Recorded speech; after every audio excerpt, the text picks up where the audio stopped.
Please give a warm welcome to Sheikh Khalid Latif. Assalamu alaikum wa rahmatullah. I think that bio was from many years ago. If you're from New York, Bill de Blasio is not our mayor anymore. Tish James is not our public advocate. And so much other stuff that is a little bit from years behind, mashallah. Bismillah, Bismillah, walhamdulillah, wassalatu wassalam ala rasulillah, wa ala alihi wa sahbihi wa barak wa sallam. All praise is due to Allah subhanahu wa ta'ala. We thank Him, we praise Him, we glorify Him. We beseech Him to send His choicest salutations upon His most beloved sallallahu ta'ala alayhi wa sallam, and upon all those who choose to tread in His path until the last day. As we come to the end of what was a truly remarkable gathering, may Allah make us from amongst those who benefit from the words of all of our teachers who we were blessed to be in their presence today. You want to be able to understand that knowledge and the acquisition of knowledge in and of itself isn't what our religion teaches us to be in pursuit of, but the goal is to be able to then act upon what it is that you know. Ihdina sirat al-mustaqim is not an invocation that we make 17 times a day where we're asking to simply just be aware of what the straight path is so that we know it exists somewhere. The idea is that the consciousness of that path is then complemented with a desire to tread the path. So you want to be able to make a firm commitment within yourself that says, everything that I've absorbed at this moment, what is it that I'm going to do with it?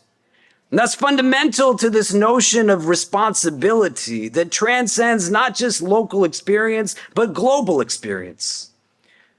Allah in His infinite wisdom, before anything came into existence, had written that each one of us would be in the world at this time. At this time where our sisters and brothers in Gaza and Palestine are experiencing escalated violence. May Allah end the horrific occupation that's taking place there and make us a generation that witnesses a free Palestine in our lifetime.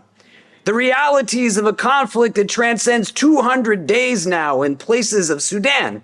May Allah bring ease to our brothers and sisters in Sudan and make us those who remember them in all of our du'as, in all of our prostrations. The realities of what is plaguing the people in the Congo, the recognition of what is still happening to the Rohingya, the Uyghurs, so many who are impacted by conflict, natural disaster. Why did Allah put you in the world at this time? Why did He put us in this space all together? New York City has 1 million Muslims at a minimum. And you want to be able to think about the realities of how responsibility comes for each one of us. Because on a Saturday in the middle of Manhattan, in the village where all kinds of things are going on right now, you chose to spend the entirety of the day listening to people talk to you about the religion of Islam. And that means you do have a responsibility to now have maturation in the way you engage your faith. You can't weaponize it as a mechanism that elevates yourself by denigrating others. You can't live in a bubble that's insularized. When we talk about responsibility, you have a responsibility to do something meaningful and good with the things that you know. You chose to sit here not so that you could just pass the day away, but so that you could gain in a way that now influences how your tomorrows are going to be lived. You take information and then you synthesize the information and then you implement it and actualize it in a world that is sorely in need of Muslims who are actually doing something through the prism of their Islam. Where a lot of people have challenge with Islam as a religion is that it is rooted fundamentally in principles of accountability and responsibility. There's nothing nafsi that's an entry point or a key to Jannah. May Allah make us people of paradise. Selfishness is not the mechanism that brings us to a place of firdaus, but selflessness in every aspect of our existence. And as you sit here at the end of this day, why do you think Allah gave you the talents that He gave you? Why do you think He gave you the resources, the networks, the credentials? Why do you think He's endowed you with the training, the spiritual gifts? And how does that relate now to what's taking place both around the world and even in the city that you live in. Somebody asked me, why are they hosting a mass conference at NYU? Because we host everybody at NYU.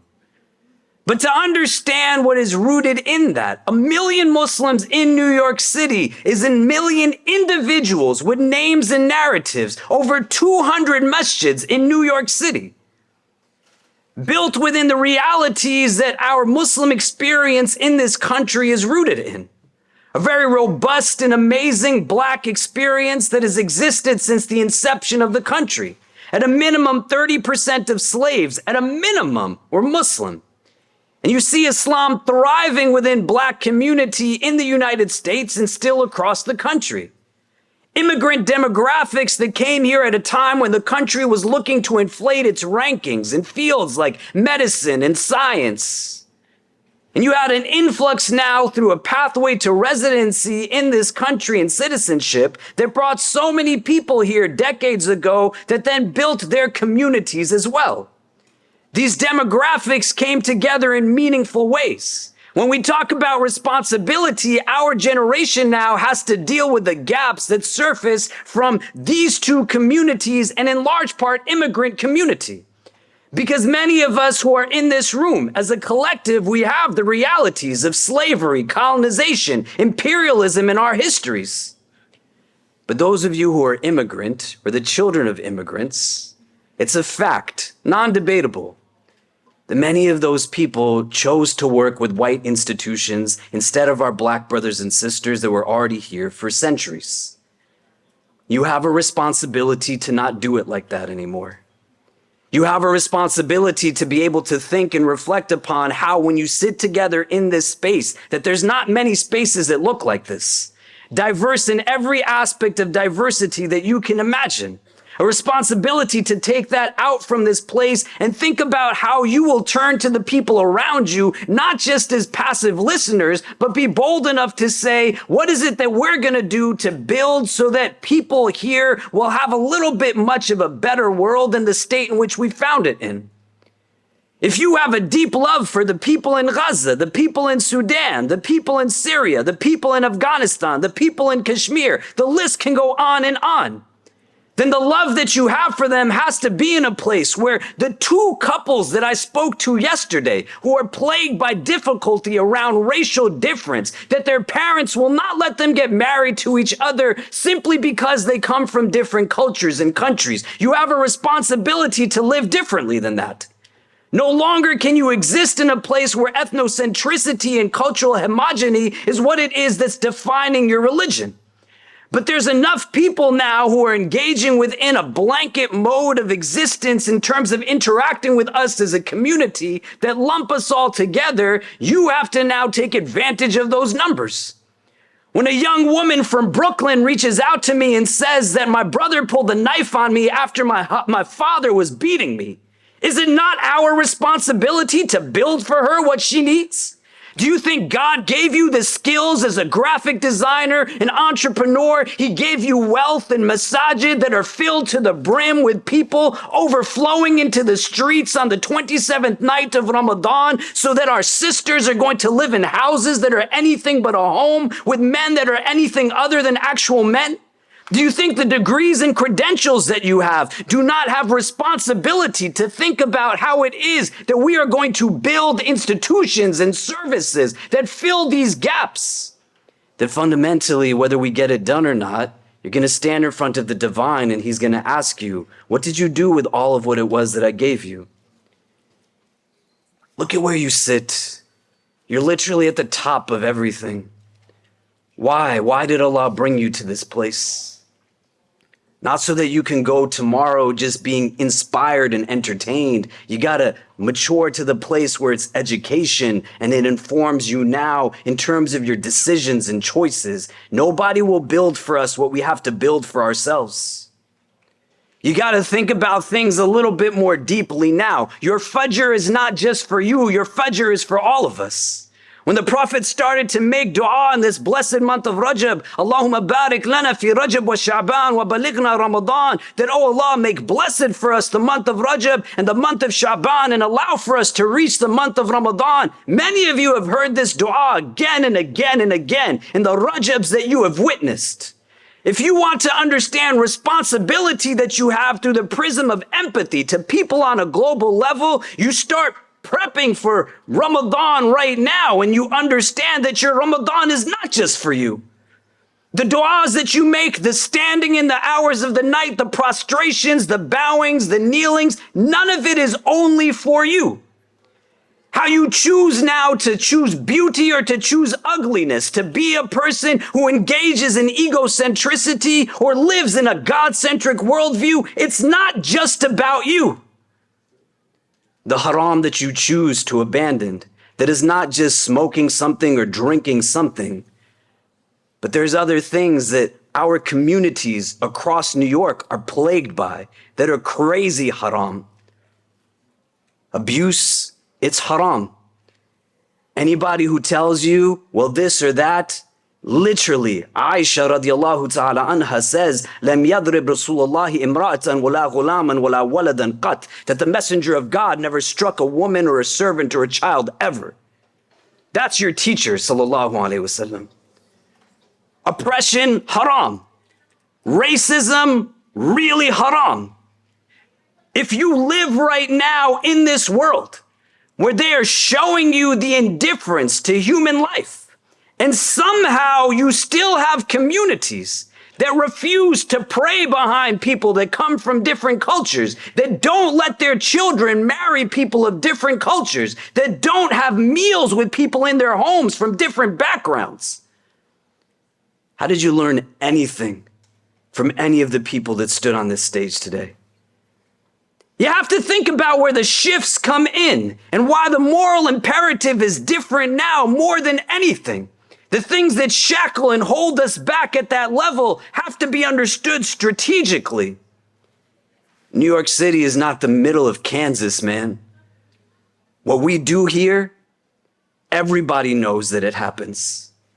And if we come together in the ways Muslims are supposed to come together, on principles of mercy, truth, and patience, with a recognition of a value in each and every one, that you don't go back now to spaces that everyone is just like you externally, but you're able to connect at the level of what exists inward, shared values and shared hearts. There's no shortage of what it is that we could build together and how it is that we will fulfill responsibility to our sisters and brothers. Think about what you're going to look like on the day of Eid. May Allah bless us to reach it and make it a joyous day for us. What will you have achieved in the coming months leading into Ramadan and in Ramadan itself that's not about you? How is your sleep going to be in these days? How is your eating going to be in these days? And when we talk about the state that we bring ourselves in and a deepening of an awareness of what's haram, gossiping is haram, lying is haram, backbiting is haram, breaking promises is haram. And at the other end of it, the amount of generosity, kindness, beauty you put into the world is going to now bring gain to the recipient of those things, but it's going to illuminate your heart in a way that we need Muslims who have that light inwardly. Do you believe Allah has given you the ability to do things? Because when you say you don't have choice, you've removed responsibility from yourself, but it doesn't mean you won't be accountable. It's not just about the things you know and the things you don't know, but the things you have the ability to know and you still choose not to know them. You can sit and say, well, I didn't do it because I didn't know. But what you're really saying is, I don't care enough. When the Prophet tells us that you will not enter paradise until you believe, may Allah make us people of sound iman and enter us into Jannah without any judgment. You have to determine if you actually believe in the reality of the hereafter and the recognition of one God that you will stand in front of with everything that He has given to you. One of the hadith that we know that is prefaced by this construct of you will not enter paradise until you believe You will not believe until you love for your brother what you love for yourself. Imam Nawawi rahimahullah, whose Arba'een we study in communities across the board, he says the word brother in that hadith, and by default extension sister, is not in reference to your brother in faith, but your brother in humanity. That aside from having responsibility just towards our Muslim community, you just have responsibility towards people. Because if it's not Muslims who are bringing benefit to the world, then who else is going to do it? If it's not us who are people of ethics, people of values, people of consciousness, then who else will it be? But even if you just bring it down right now to every conflict that we're aware of and the ones that we are not aware of, you see these women whose eyes are literally gone from their face in these videos of our sisters in Gaza. May Allah grant them ease. Women who have their children's blood on their hands and in tears saying, I'm not going to wash this because this is all I have left of my children. May Allah grant them ease. Men who literally stand in front of burial shrouds of so many, saying that they are going to complain to the Prophet of God that where was your ummah? This is why love is an integral factor. Because if you're only doing to satisfy yourself, it's not going to take a lot to appease yourself. But if you really have a love for somebody, you're going to get it done whether it's convenient or not. You're going to stop looking at people to see where they have lackings and shortcomings from your perception. And how you see someone doesn't just tell you about them, but how you see someone tells you a lot about yourself. When you can tap into finding someone else's beauty, it's probably a sign that you are able to embrace your own beauty really well. I want you to think about all of those people whose narratives you have consumed over the last months. Do you love them enough to actually go out there tomorrow and live as best as you can? To not just sit back and say somebody else is going to do the things that I have the ability to do. You don't need somebody's permission to go out and do good, man. And nobody can benefit from the good that you don't do. What do we want New York to be known as in terms of the Islam that's practiced here? What do we want to be known as a Muslim community? Do we want to be like other Muslim spaces in different parts of the country that when you go there, you're told this food is good and that restaurant is good and you can go and eat here? That's not why God made me Muslim, so that I would be known for the good food that I have in a restaurant. I want to be part of a Muslim community that is known for its dignity and grace. I want to be part of a Muslim community that is known for its commitment to honor and integrity. I want to be part of a Muslim community that when people see those Muslims, they have no way, shape, or form of ever being able to doubt the beauty of Muhammad sallallahu alaihi wasallam. I want to see a Muslim community that actually lives the Quran, that is not stuck in a place that says I have to be surrounded by people that are just like me in terms of the color of my skin, or the texture of my hair, or the language that I speak. And if you think it's not all part of it, this is what happens when you choose to work with white institutions instead of established black community. Your validation in the pursuit of whiteness has you be in a place where you silo yourself, and then you now fall into what was the first sin of Iblis, that was just racism. May Allah protect us from it. And this is what these guys do. It's pharaonic. But what you see happening in Palestine is the same thing that they're doing to the Rohingya in Myanmar. The Uyghurs, why do they kill them? There's literally nothing different about them other than La ilaha illallah. The Hindutva movement in India, it's a supremacist movement. They're globalizing supremacy in a way where they have now created their own ummah based off of what this is. And the only thing that can combat supremacy is what we have that is the antidote to it, that is the sunnah. And if there's 1 million Muslims in New York City, where we don't live in a country where governments fax the khutbah out to us every week, we're not in a place where religion is corporatized. I've gone all over the world. People in different countries tell me that they look this way because we talk about things that they don't talk about in their countries. There's a lot more landing on us. And you gotta love each other enough to come together so that the burden is not felt upon any one person's shoulders. All it invites you to do is just think about it. Why did God make you Muslim at this time? So you can sit on the 10th floor of a building, unobstructed views. The hardest thing is maybe I don't have a seat to sit in. Come on, man. Be bold enough to embrace your light. Think about what it is that you contribute in a deeply consumer-driven society.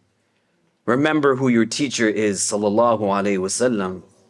Let these people have this dunya. You live for something bigger than it. One of the reasons the Quran tells us we were created is called istikhlaf, to be khalifa. Inni ja'ilun fil ardi khalifa. That you were made as a khalifa on this earth. It's quite often described as a steward, a caretaker of the earth, which it is. But you're also khalifa because you're what comes next.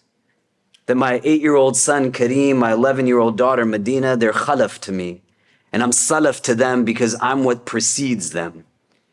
And you want to think back now to everyone in your respective history, your ancestry, those that came before you, that established what it is that we have access to today. It didn't come from just nowhere. There were people who struggled. You think about each and every one of them, what it was that they went through. My family's from Kashmir. It's an occupied land between India and Pakistan. May Allah end the occupation that's taking place there. My grandfathers could probably never imagine that one day in Manhattan, on the 10th floor of a high-rise building, 700 Muslims would come together from different races, cultures, social classes, and communities to just be able to learn and celebrate about Islam. And your grandparents probably didn't think that you'd be sitting where you're sitting right now, too. People ask me, why do you fly to places in the aftermath of natural disaster? Just some weeks ago, I got as close to Gaza as you could get to. And if I had the ability to get in, I would go. May Allah grant them ease and end the occupation that's taking place there. My student-based community that you're sitting in right now in the last 2.5 months has raised $3 million for the people in Palestine. Can you imagine if all of us were doing something together, what we could have done? How stupid is it, the reasons that keep us separated? And when somebody says, why do you go do it? I don't believe Allah gave me a platform to be self-serving. And I don't believe Allah gave you what He gave you also fully so that you would just use it for yourself. Think about what it means. Your Fajr is not for you. It's for all of us. Your Ramadan is not just for you. It's for everybody.